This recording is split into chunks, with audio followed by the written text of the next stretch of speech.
Yes, I have a Linux system. Uh, Kali I have installed already. You are using Kali. Okay, good. Kali. The So only problem is right now, there is no electricity at my place, so I'm connected through the phone. So in okay, case you would tell me anything to do in Kali, but I was not able to do right away. that's not an issue. See, like I mentioned, the first class anyway is theoretical. Yes. So there's no practical involved there. Now, even if there is an issue, like some if there's a power outage or anything, what you can do is you can attend the session, and Hmm. even all the sessions that we do are recorded. So Okay. if you want the recordings, you can contact the counselors for that as well, and Hmm. then you can attend the session and you can practice on your own. I don't necessarily, okay, I'm not necessarily making an imposition that you have to practice alongside me. If Hmm. you're able to do that, that is fine. It'll, that's good practice. But if not, then you can practice on your own time. That's up to you. Okay. So I can get the recording from the counselor. I can Yes, contact yes, them. yes, you can get the recording. So even in case you are unable to attend on a particular day, you are busy or something, or Hmm. sometimes it happens that you have some other commitment to attend to, so that's not an issue. You can get the recording for that particular session, Hmm. and you can like you won't be able, like you won't be missing out on anything. You will be able to keep up with everything. And how much are this course would be like? Just it was This around course 40 to. is, see, I don't divide it by hours. I see it as it takes around 3 weeks at most. Okay. Okay, provided we are having regular classes every day, everyone comes on time. It Hmm. should not take more than 3 weeks. Yes, okay. It's not a very long course because again there is no theory. Okay? There are no theoretical concepts that I'll be having to explain. Hmm. So it's practical stuff, so that usually takes less time. Yes, yes. Right. And okay, so for the theoretical portion, the introductory part,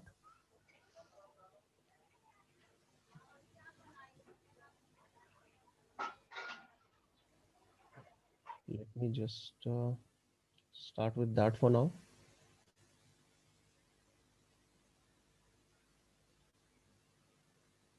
From the next session onwards, we'll move on to practical stuff. First, let me just give me a moment.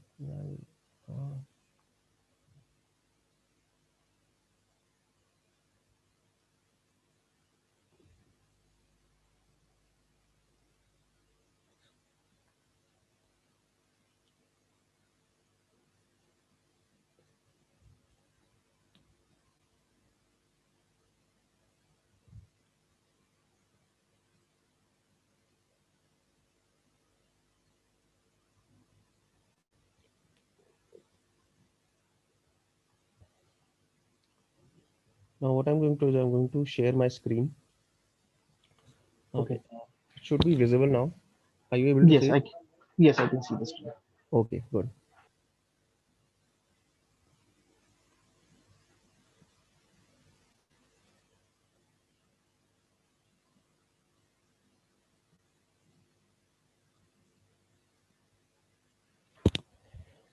So when we talk about penetration testing, okay, I'll talk about internal and external, but before that, I'll talk about vulnerability assessment and penetration testing. Okay, so you are familiar with these concepts? Yes, actually, I'm already working in this field, so Okay, little bit I'm comfortable because what happened, I was in already working as a QA, and then I moved it to security. So right. in some cases, I need assistance. That's why I joined. Okay. So do you regularly perform penetration testing, or is that something you'd like to move on to in the future? I'm already doing it, Mhm. but not to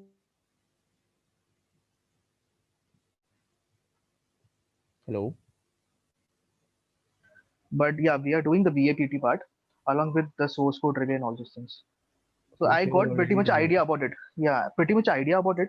But I think by the course I will go by step, because how I learned is like the task being given to us and other people are doing it along with I just check how they are doing it and even I perform it.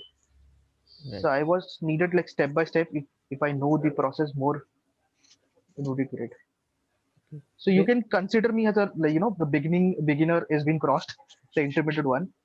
Okay. So you're aware of vulnerability assessment, penetration testing, and the difference between these two things, right? Yes, yes. So okay.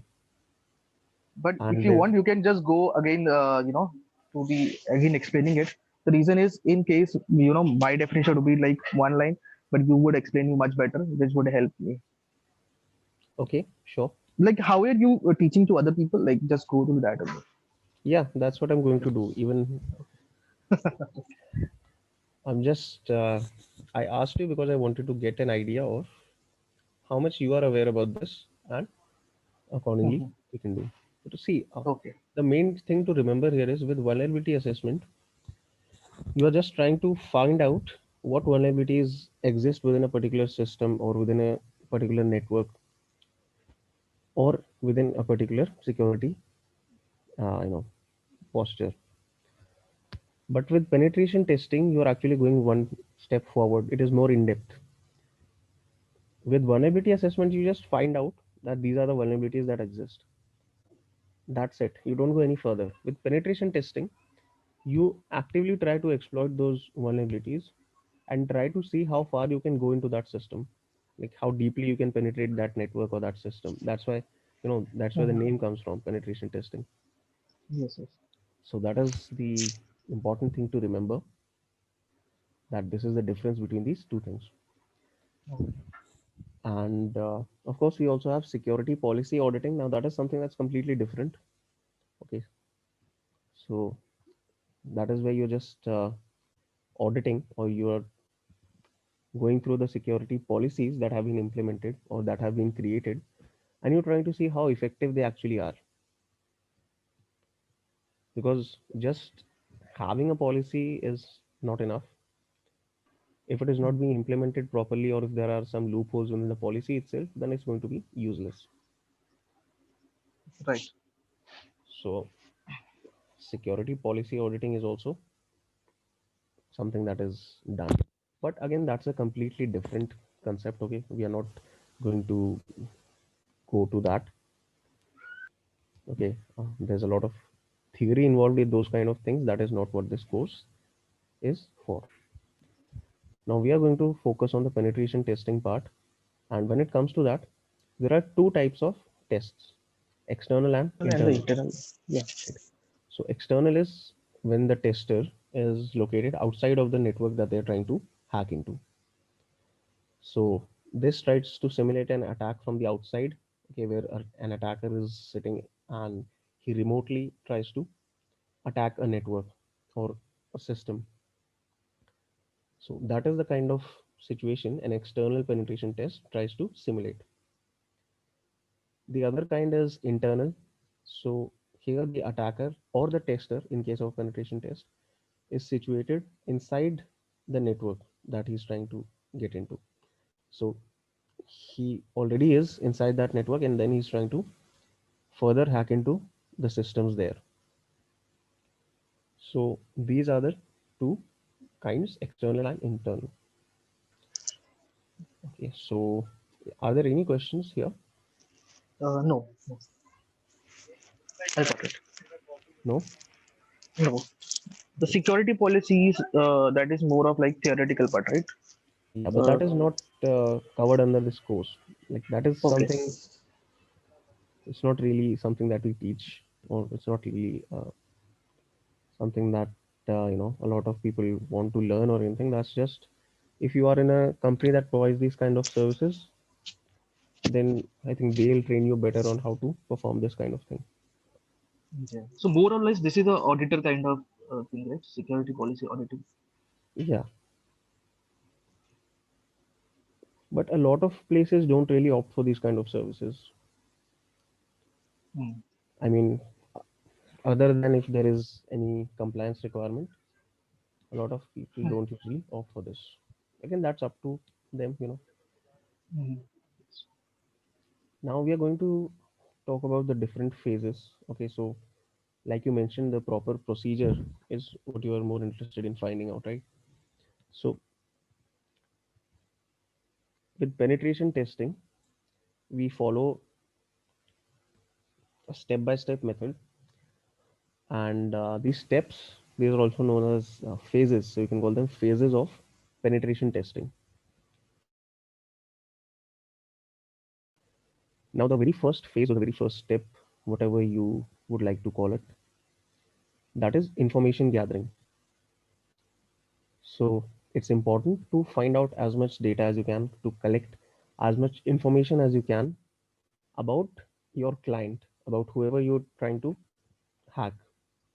See, we are going to say client because we are looking at this from a penetration tester's point of view, not from an attacker's point of view. Although the processes and the techniques will be the same, but you need to keep in mind you're not trying to damage a system, you're trying to just conduct a test.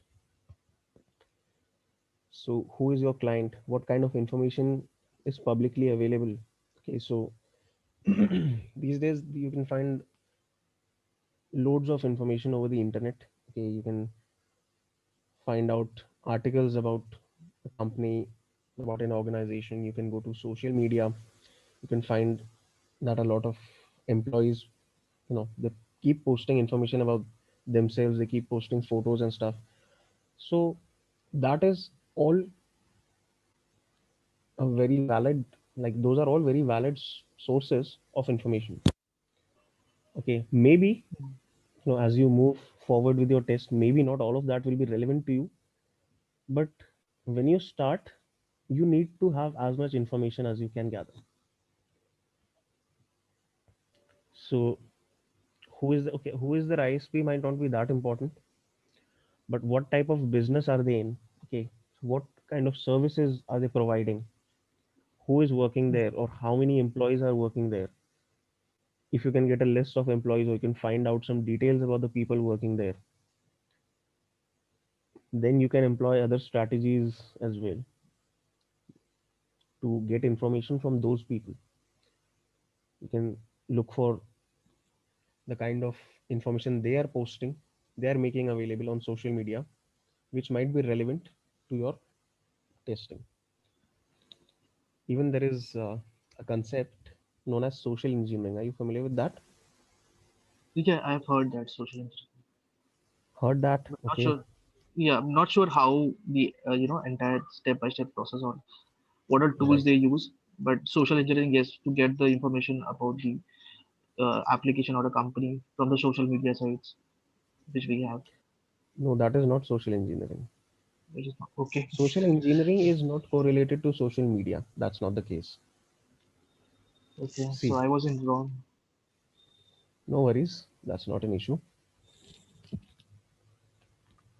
See, social engineering, I'll tell you, social engineering is the art of manipulating people to get them to reveal some information. Okay. Okay, that is what social engineering is, where you're targeting people. You're not targeting a technology, you're not targeting a system, you're targeting people to get information from them. Hmm. So, let's say you find out some details, like you're performing some kind of information gathering. You find out some details about people, about employees who are working for the organization that you are targeting. And you use these details, like let's say there is, you find out some email addresses, right? Hmm. Or you find some phone numbers. You find some contact details, let's say just contact details. So you try to contact these people and you try to trick them into giving you some information. Okay. Okay, now a simple example of this could be like, let's say someone is working at their desk and they receive a phone call. Now uh, in very large organizations, in large companies, let's say you are working in one department, there is no way that you will be able to know everyone who is working in that company, right? You will be familiar with people from your department, people who work around you, but there's no way to be aware of each and every single person working there. Large Yes. organizations, large number of people working, no way to be sure of who is working there and who is not. So let's say one day person is working at his desk, he receives a phone call, and the person on the other end of the line, okay, the attacker who's trying to perform social engineering. Now, what this person can do, they can say that I'm calling from the IT department of the company, and there is an issue with your account, or there is an issue with your system. Something like they can cook any story up, and they'll say that I will need your account details because I need to check something in the system. So, people usually don't tend to think these things through. So, this person is going to provide them the details, and now the attacker has the credentials, they have the username and password for an account belonging to an employee of the company. That is that is just one example how you can Hmm. use social engineering to find out information. Okay. A very common concept used in social engineering is phishing. Are you Yes, yes, familiar with that, right? yes, yes, So for sure. phishing, you could say, you could cook up a fake email and pretend to be from someone's bank or pretend to be from any other company, and you could send them that link. You could send them that email. Within that email you could send a link which would take them to a login page, a fake login page of any account that you're using. Let's say it's a Gmail fake login page, or any fake login for social media, or maybe for a bank website. So that way you can get their details when they enter the actual username and password there. That is another component of social engineering. So you're not necessarily relying on any tools to carry this out, but you're making use of the fact that people tend to be very careless about these things sometimes. So that is what we can use to our advantage. Okay. So, for example, we are assisting one application in that we find some, email address and all related to some developer's email address, right? Right. So in that we can flag it, right, as a information gathering part. If you can But attempt, then, yeah, we can yeah, attempt Gagan. also. We can Hmm? like we can, but in the company, like the companies, we cannot send email, right? To try to send an email to them to get some information and see whether developer can get into the trap, sending more information or something, disclosing it, which You is can not needed, right? you can try that. How successful your attack is depends on how well you attempt it. Like, if you're sending a fake email, right, to trick the developer or to trick the whoever you are targeting. Hmm. So how good that fake email is, whether you're able to convey to that person what you want them to do. If you are able to do that well, there is a good chance that your attack might work. Of course, there is no guarantee that it's going to work on everyone, because if someone is aware of, you know, this thing, if they're very alert, then it's not going to work on them. But it works on a Yes. lot of people. That's the thing. Hmm.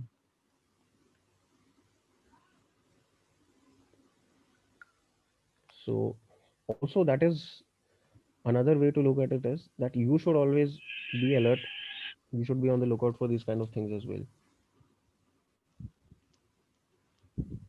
right? So you should keep this in mind, that if you can perform an attack, someone else can do the same thing. If you can try to perform social engineering, so can another person. So you Hmm. also need to be careful. That's also something to keep in mind. Actually, that's, I think, the concept with a lot of things when it comes to, information security. And if something can be used offensively, then you need to keep in mind that you need to defend against it as well. So that's also something to think about. Now, information gathering tools, actually, information gathering is, it can involve a lot of tools. They haven't mentioned everything. There's Google Dorking, of course. There's social media websites. Like I mentioned, people post a lot of information about themselves or about their workplaces online. So if you're able to get information from there, that might also be useful. If you're targeting a website, you have tools that can give you information relevant to that website. Or if you're trying to look for network information, you can perform a whois lookup or a DNS lookup. Again, Kali has quite a few tools for it. Okay, logic is just. And social engineering. Okay, we have already talked about social engineering. Now, see, information gathering. This is something that is more a part of an ethical hacking course, because with penetration testing, we usually solve CTFs. So in that case, we are trying, like, we usually simulate internal tests, because the main thing to remember with any kind of hacking or penetration testing is that you cannot test a system unless you have permission to test it. Right. Right? You cannot just try to hack into a system and later on you can say, okay, I was just trying to do a penetration test or a vulnerability assessment, because unless you have permission, that is illegal. So what we are going to be doing is, for the practicals throughout this course, we'll be downloading, okay, not in all cases, for the first couple of testing or CTFs that we are going to do, we are going to be solving CTFs or capture the flags. So Yes. basically, what that involves is that you hack into a machine. So it's the sort of thing that you would do in a penetration test. But after hacking, you look for a flag or you look for a value or some kind of text that is hidden on that system.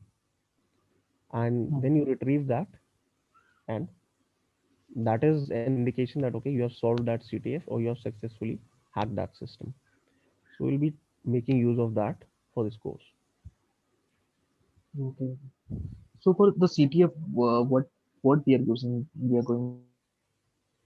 For the first few, I'll be telling you different VMs to download, virtual machines. Yeah, virtual So machine. the way to work on them is that you install them as a virtual machine on your system, Hmm.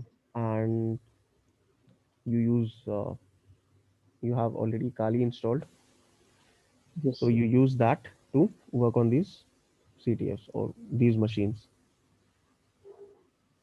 So that's the main method to learn penetration testing, is by hacking machines this way.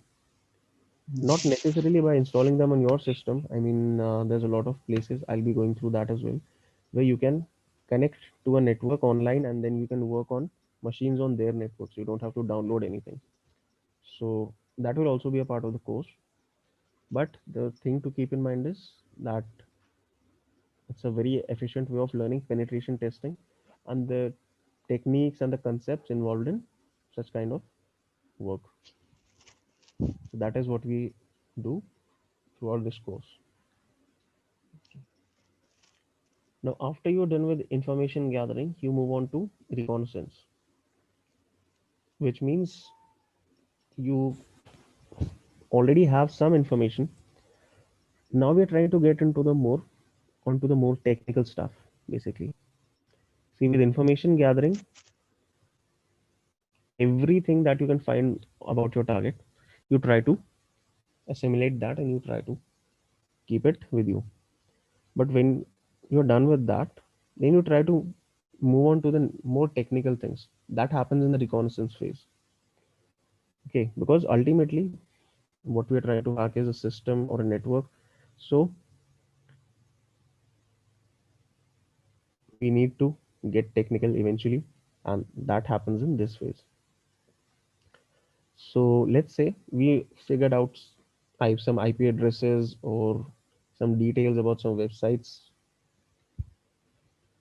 and now we use that information and we run some different kinds of scans here. The main kind of scans that we run are port scans and vulnerability scans. So port scan is where you are trying to find out how many network ports are open on a system or within different systems on a network, depending on, of course, the scope of your testing, whether you're testing a single system or it's a network. That is depends. So you're trying to find out how many ports are open. You're trying to find out for the open ports what kind of services, what kind of programs are running, what versions of those services are running, and you try to find out what vulnerabilities exist on those systems. Okay, so what kind of flaws or what kind of security issues are present on the programs, on the services that are running on your target. Now, with vulnerability assessment, you stop at vulnerability scanning. That's it. But with penetration testing, of course, this is not the end of our work. We have to move forward. So again, a few tools that are mentioned here for port scanning. Nmap is the most popular tool, and are you familiar with this one, Nmap? Yes, Nmap I've used. You use Nmap. See, Nmap is when it comes to penetration testing, Nmap is the most important tool and the most widely used tool for scanning, for port scanning. You'll see that most people use Nmap for this purpose. You have other tools like HPing 3. You can use this for port scanning as well, but it does not have as much functionality as you have with Nmap. So there's really no reason to use it for that purpose. Then you have Netcat, but I would not recommend Netcat for port scanning. Netcat is usually for creating connections. Okay, so opening connections between two ports or opening up ports on your system to handle connections coming from other systems. That's the kind of thing that you do with Netcat. So in the course we are going to use Netcat. Yes, we are going to use Netcat, but not for scanning. Okay. Okay, for handling connections over a network, but not for scanning. When it comes to vulnerability scanning, you have OpenVAS, which is an open source scanner. You have Nessus, which is not really open source, but there is a free edition available. And for commercial use, of course, you have the separate edition. And Nessus is actually one of the best scanners for this purpose. But Nmap can also be used for this purpose for vulnerability scanning. Okay. And there's Metasploit. Metasploit is like it's sort of an all-in-one tool for penetration testers. So it includes a lot of things. It has scanners for different kinds of services. It has a lot of different exploits. So as a penetration tester, Metasploit is a very valuable tool to you. But I would not be focusing too much on Metasploit for this course. The reason being that Metasploit automates a lot of things. And when you're trying to learn penetration testing, when you're trying to learn the concepts and the techniques involved, then you should not have to fully rely on Metasploit. Okay, you should know how to do things without it. Okay, Yes. because from a learner's perspective, that is much better. So I'll use Metasploit like once or twice, and then I'll not use it throughout the course. But like how we should use, because even I am not that familiar with Metasploit, how to use. So at least how we should use it and those things will be covered, right? The Yeah, course. I'll be using Metasploit. Like I'm not Mhm. completely going to ignore it, but I don't want you to rely too much on it, right? Hmm. Okay, so when you are doing a penetration test, see, Metasploit is a very valuable tool there. But if you rely too much on it, you'll not be able to learn new things, learn new techniques, how to do this, how to exploit something without it. Okay, so I don't want you to rely too much on that. It's a good tool. I use it. No issues there. And of course, when you perform a test, definitely use Metasploit there. Uh, you know, if there is some relevant information that Metasploit can give you, it's going to be very useful. The only thing I'm saying is don't rely too much on Metasploit or on any one tool for that matter. Yes, Because yes. if you do that, and let's say there is a scenario where the tool doesn't work well, at that point, then what are you going to do, right? So Yes, that's yes. what I want to say. I'll go through using Metasploit as well. Don't worry. So then you have your web scanner. So let's say I'm targeting a website.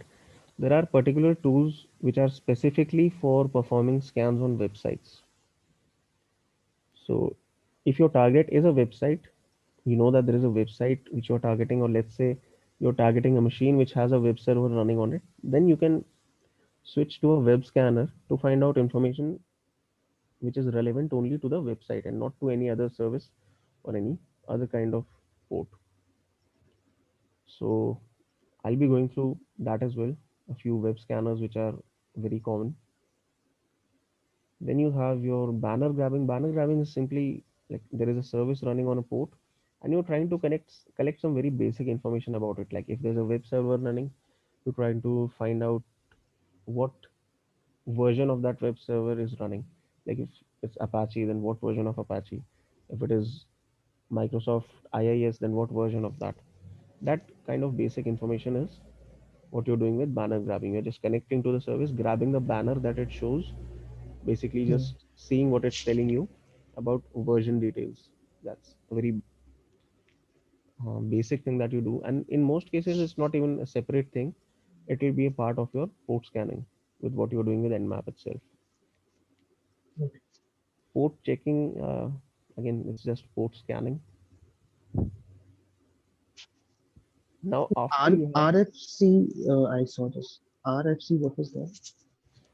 RFC, is actually RFC is not even relevant here. RFCs are, you have these or your different protocols, TCP and UDP. Hmm. So RFCs are the kind of rules which define these protocols. Okay, RFC is a request for comments. Okay. Okay, so let's say there is TCP.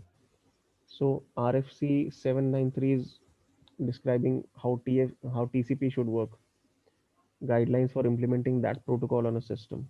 So that is not even relevant for our case because we are not going to go theoretical here. So this is something that is not really relevant for us. Like we are not going to mess with the protocol or something. We're not doing the search. Then you come to the next phase, which is known as access or gaining access, you could say, also known as the exploitation phase. What you, Just so 1 minute. yes, Sorry. Uh, do you have like Nexpose is also there, right? What is for Nexpose we use? next pose you're talking about, right? Yes, yes, Nexpose.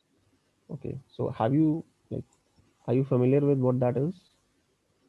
Uh, for the network scanning, it used, but not sure. Like I have not used it. Yeah, it's a But vulnerability Nexus and scanner. Nex, yeah, Nexus and Nexpose like both use as an alternative, I believe. Nexpose is also a vulnerability scanner. Huh. And so Nessus is a vulnerability scanner. Nexpose is also a vulnerability scanner. Okay. Again, it has a paid version as well as a free version. Hmm. So So both are doing the same job, like the Nessus and the Nexpose, right? yes, both are doing the same job, but they Okay. are made by different companies. Basically, the Okay. purpose is same, just it's a different company that's making it. Okay. The names are similar, so you might think, okay, this is why have they made two tools, but they are made by different companies. Nexpose is made by Rapid7, the people who are behind Metasploit, Hmm. and Nessus is made by Tenable, entirely different company. Okay, so the next phase that you have is exploitation. So you are aware of the vulnerabilities, your vulnerability assessment part is done. Now you are actively exploiting those vulnerabilities to hack your system, hack your target system, sorry, not your system. And a few types of attacks are mentioned here. Now, this is not an exhaustive list. Remote attack. So again, you're remotely attacking a system. That's simply what a remote attack is. You have a client side attack. Now, applications, mainly web applications or web services, they have two components. One is the client side and one is the server side.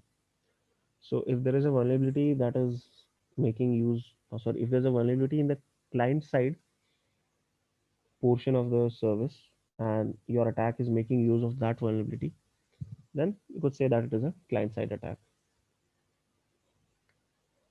Okay, blind side attack, there is no such thing as a blind side attack. It's just a kind of vulnerability in a very specific case. So it's not a kind of attack. You can just ignore this. You have the next thing is social engineering. Again, social engineering, I would not say it is an attack, but I would rather classify it as a method for getting information. If you say phishing, okay, I'd say phishing attack is a kind of attack, but social engineering overall, I would not classify it as an attack. The next thing is fuzzing. Are you familiar with this thing? Fuzzing? Uh, yeah, actually, parameter fuzzing and all this. Pardon? Uh, Fuzzing, I'm not sure actually. Okay, not sure. Okay, no problem. I'll go over it. See, fuzzing is in fuzzing, what you do is you provide random inputs to an application. Okay, so you're providing all kinds of random inputs to an application and you're trying to see whether some input is crashing the application or not, or what kind of effect your inputs are having there. Because that way you might be able to find a vulnerability where the application crashes or performs some unexpected behavior on receiving a certain kind of input. That is known as fuzzing attack. Then you have DOS or denial of service or DOS attack. So for fuzzing also, we might use some, tools and all. Right? Yes, yes, fuzzing also requires certain tools. In most cases, you might not require fuzzing attack. You might not require performing that. Okay, so it's also actually it's not necessarily an attack. It's also used in testing.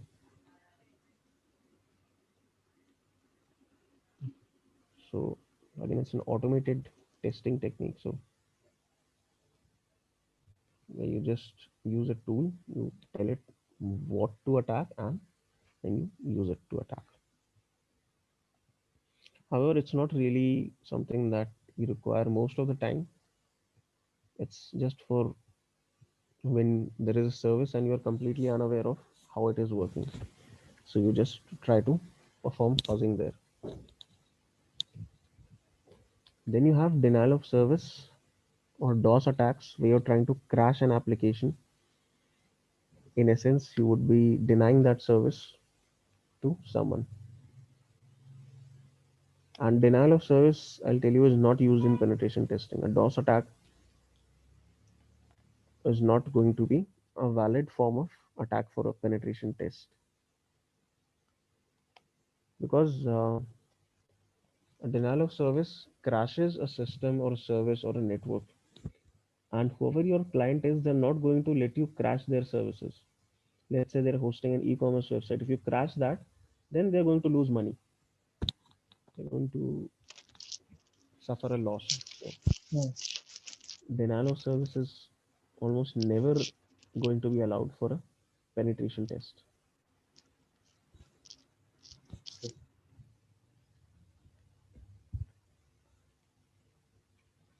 but it is a form of attack that mostly the black hat hackers try to do, the criminal hackers do. Ethical hackers or penetration testers usually don't provide, not provide, don't perform these kind of attacks, denial of service attacks.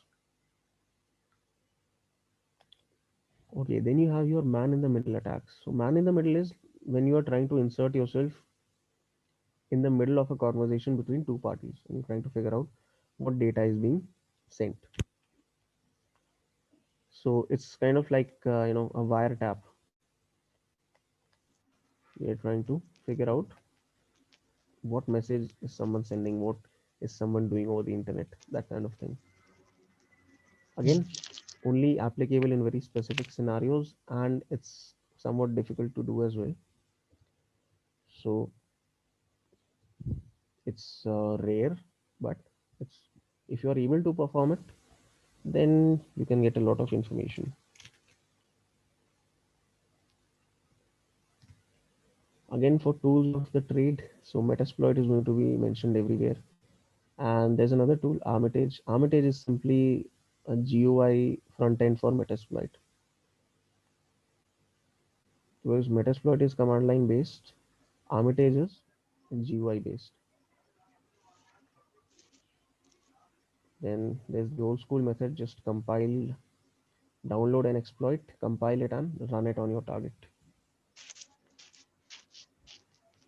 Then you have your social engineering toolkit, SE toolkit. Now this is, I'd say it's a rather old tool, and there are better tools for social engineering available. Then you have Cobalt Strike. Again, this is somewhat popular, but we don't use it here because again, paid tool, completely paid. So we don't want people to have to rely on paid tools. So that's not what we're going to cover. So this tool, what exactly like? It is like vulnerability assessment tool kind of.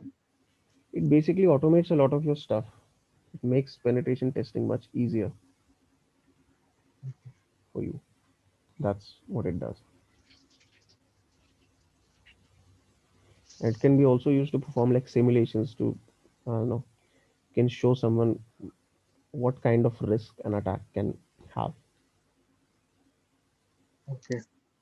But it's completely paid. There is no free edition or anything. So if you want to use it, you'll have to pay. So we don't really cover it here. We don't want anyone to have to pay to learn something. And it's not necessary. Like it helps, but it's definitely not required for penetration testing. Like I know lots of people who never have to use this as part of their job. They never use this. They say, okay, I'm going to work without this tool. There's no point paying so much for a tool which you can easily work without it. Okay. Denial of service attacks. I don't think these are part. This should be a list. I don't think this should be part of a list of tools. Google, again, Google you could say is an important tool all over, all throughout the process. Finding vulnerable feed sites. So let's say if you have a website that you're targeting and you're trying to look for specific vulnerabilities there, okay, or you're trying to find subdomains, vulnerable subdomains for a particular domain. In that case, Google definitely you'll use, but you're not going to look for, you're not just going to do all out, an all out search for vulnerable pages all over the internet because that is black hat behavior again. We are not going to be doing that. Yes.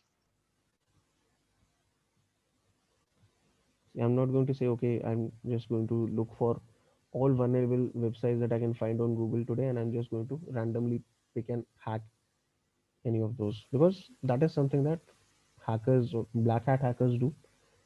As ethical hackers or penetration testers, we don't do that kind of thing. Various other tools. Okay, tools again, we'll see throughout the course what we can do. After that, you have post exploitation. So, okay, once you have hacked into the system, now what? You need to try to maintain your access. If you're part of a network, you can use the system that you have hacked to try and get access to other systems using the information that you used to hack this one. Because if they're on a network, then there is a very good chance that the other systems are also configured in the same way. So if one system might have a vulnerability, others might also have the same thing. Cover your footprints, so modify log files, delete anything that you might have uploaded there so that the other person does not find out that you hacked the system. So to the other person, it should not appear as if someone has hacked their system.